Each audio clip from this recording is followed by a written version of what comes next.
Hey, welcome to day 5 of Cybersecurity Awareness Month. Today's lesson: DNS is not for secrets.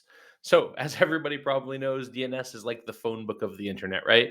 It attaches names to IP addresses.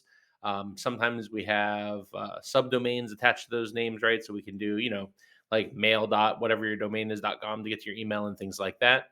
Often, people try to think they can be sneaky and use obscure subdomains in an effort to maybe mask something that they want available externally, but they don't want to put behind a VPN. And maybe they think that they can get away with people not finding it by naming it weird.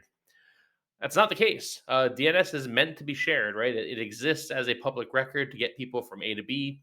If you're using it to hide secrets, you're doing it wrong. And today we're going to show you why.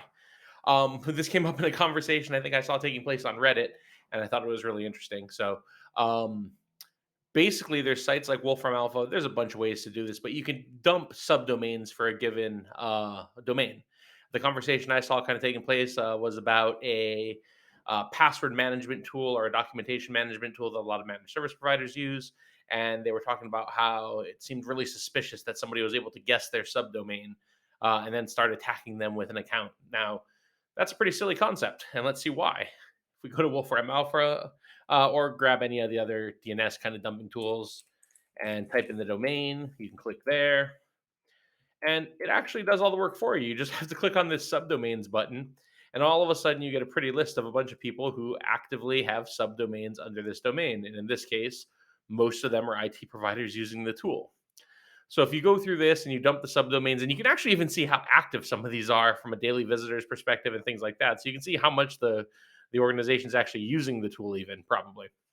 From there, it's not too hard to take a guess at and do a little Googling to find out who the company is and figure out what their email patterns might be and things like that. There's only a few different ways to do things. I mean, and from there, you can kind of guess usernames. So definitely don't rely on obscure URLs to hide you.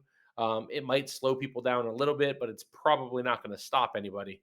So if you're out there and you're building websites that are publicly available, understand they're publicly available.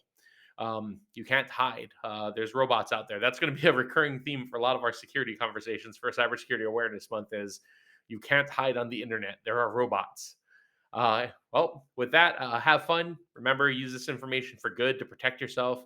Don't do silly things like try to attack giant security organizations. You're not going to have a good day. But have a good one, everybody.